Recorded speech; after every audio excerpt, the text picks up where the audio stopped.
Questão 136. A gripe é uma infecção respiratória aguda de curta duração causada pelo vírus influenza. Ao entrar no nosso organismo pelo nariz, esse vírus multiplica-se, disseminando-se para a garganta e demais partes das vias respiratórias, incluindo os pulmões. O vírus influenza é uma partícula esférica que tem um diâmetro interno de 0,00011 milímetros. Em notação científica, o diâmetro interno do vírus influenza em milímetros é.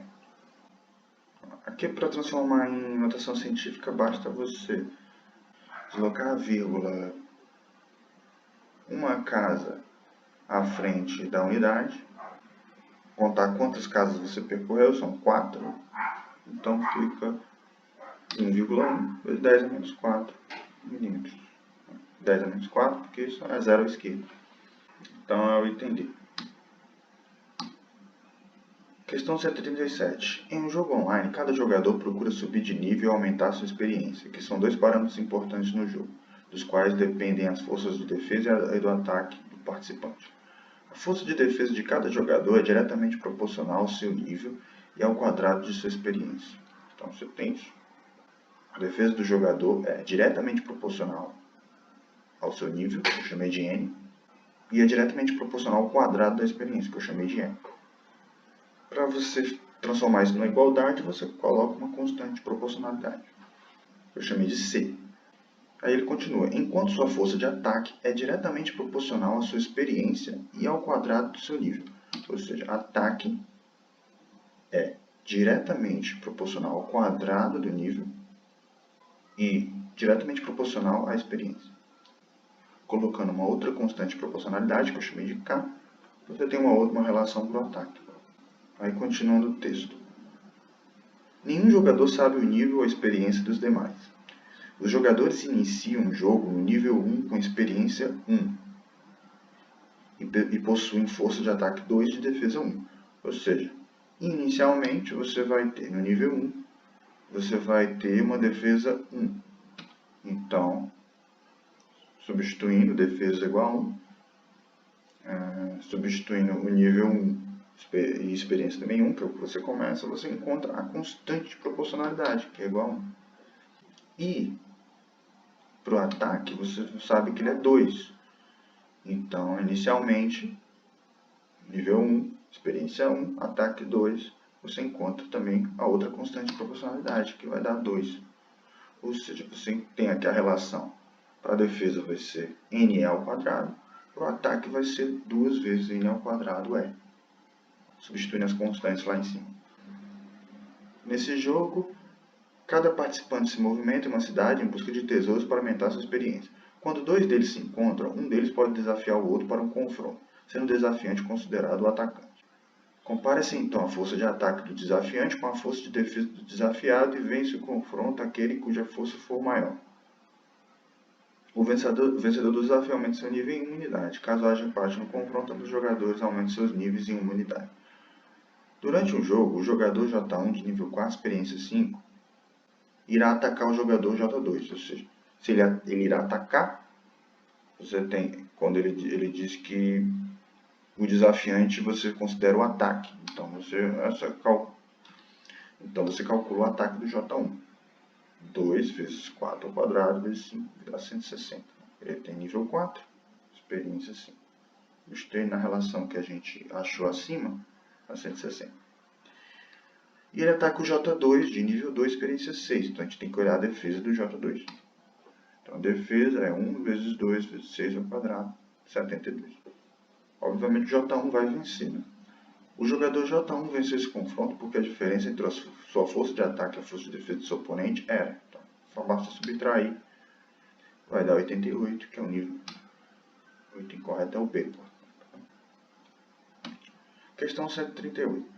Em um condomínio, uma área pavimentada, que tem a forma de um círculo com diâmetro medindo 6 metros, é cercada por grama. A administração do condomínio deseja ampliar essa área, mantendo seu formato circular e aumentando em 8 metros o diâmetro dessa região, mantendo o revestimento da parte já existente. O condomínio dispõe em estoque de material suficiente para pavimentar mais 100 metros quadrados de área. O síndico do condomínio irá avaliar se esse material disponível será suficiente para pavimentar a região a ser ampliada. Utilize 3 como aproximação para π. A conclusão correta a que o síndico deverá chegar, considerando a nova área a ser pavimentada, é a de que o material disponível em estoque.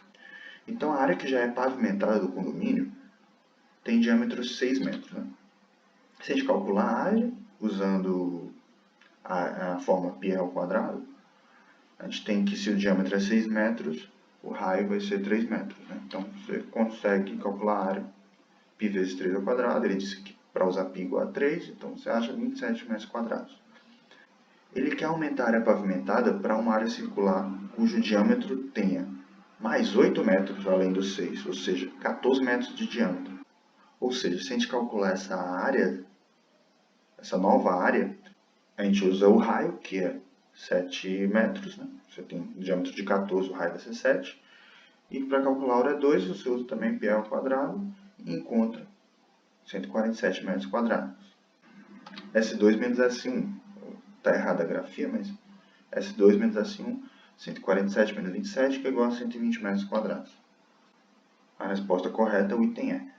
Não será suficiente, pois a área da nova região a ser pavimentada mede 120 metros quadrados, e ele só pode pavimentar 100 metros quadrados. Questão 139. Os exercícios físicos são recomendados para o bom funcionamento do organismo, pois aceleram o metabolismo e, em consequência, elevam o consumo de calorias. No gráfico estão registrados os valores calóricos em quilocalorias gastos em 5 diferentes atividades físicas, em função do tempo dedicado às atividades, contado em minutos. Qual das atividades físicas proporciona o maior consumo de quilocalorias por minuto?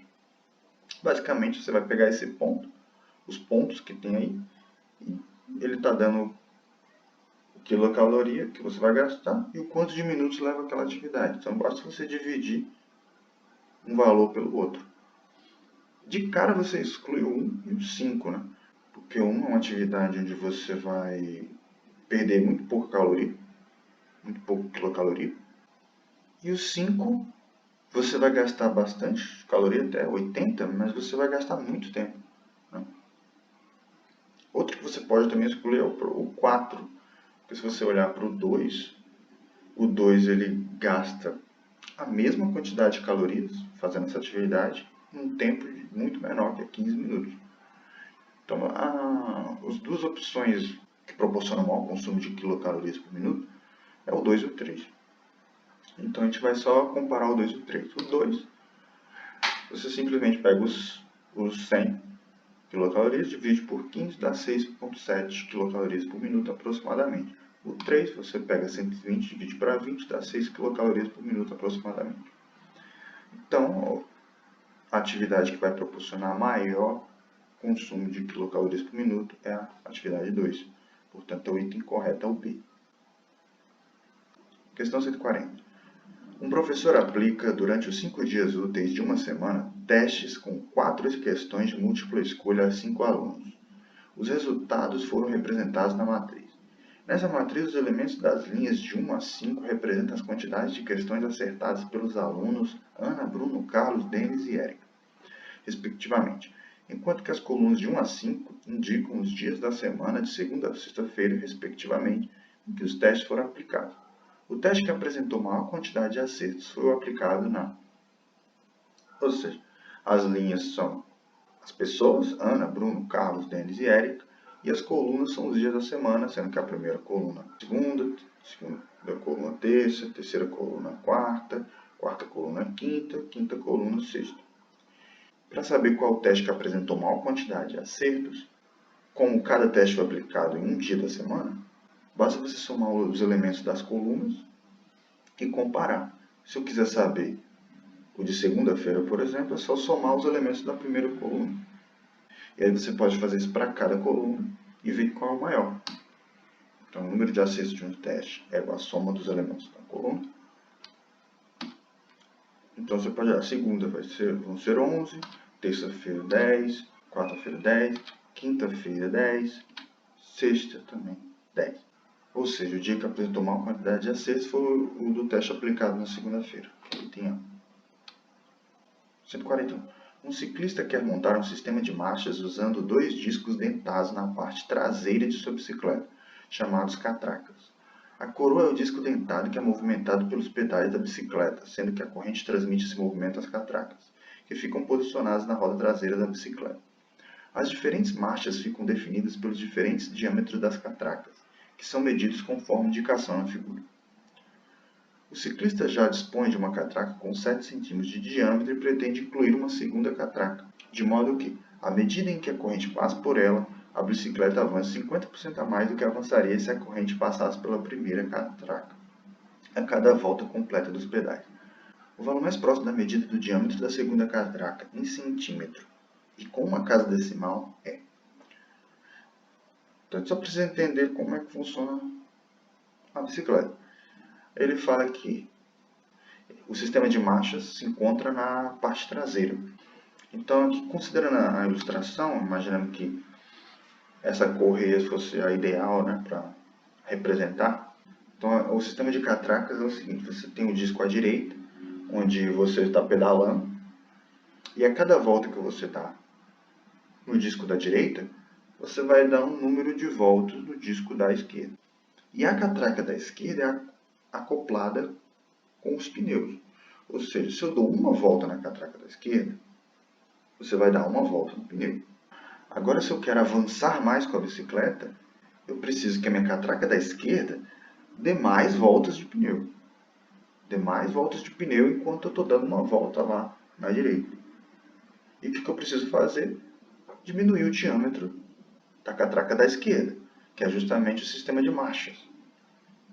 Eu mudo para uma catraca menor, e aí quando eu dou a mesma volta na catraca da direita, eu vou dar mais voltas na catraca da esquerda e, portanto, mais voltas no pneu, ou seja, andando mais com a bicicleta. Então, quando você muda o tamanho da catraca para uma catraca menor na esquerda, você vai conseguir percorrer uma distância maior por volta, né, do pedal. Então, no caso do problema que ele quer que avance 50% a mais, eu preciso então de uma marcha que tem um diâmetro menor. Agora eu posso calcular o número de voltas que a catraca da esquerda dá. Suponho que o disco da direita tenha um diâmetro x. Então, a cada volta que eu der no pedal, eu vou percorrer uma distância 2πr. Mas como 2r é igual ao diâmetro, eu vou percorrer uma distância π vezes o diâmetro desse disco da direita. Portanto, o comprimento da circunferência do disco da direita é π vezes o x. Agora, para encontrar o número de voltas que a catraca da esquerda vai dar, basta eu pegar esse π vezes x, que é o comprimento da circunferência da direita, e dividir pelo comprimento da catraca. No caso, a gente tem que o diâmetro é 7 centímetros, então basta você dividir π vezes x para π vezes 7. Aí você vai encontrar o número de voltas que a catraca deu, que é x sobre 7. Agora ele quer diminuir a catraca para que eu consiga avançar 50% vezes mais. Para avançar 50% de vezes a mais, eu preciso encontrar esse diâmetro para que eu não dê mais n voltas, e sim 1,5 n. Uma n voltas mais metade de n voltas. Que é o número de voltas que eu dou na catraca vai corresponder ao meu avanço. Então, para eu achar esse novo 1,5n, basta eu pegar πx dividido para π vezes esse novo diâmetro, que vai dar x sobre d. Agora eu substituo o valor de n que eu encontrei, que é x sobre 7, e aí eu vou encontrar, resolvendo essa equação, que d é aproximadamente 4,7 centímetros. Portanto, a resposta é o item C.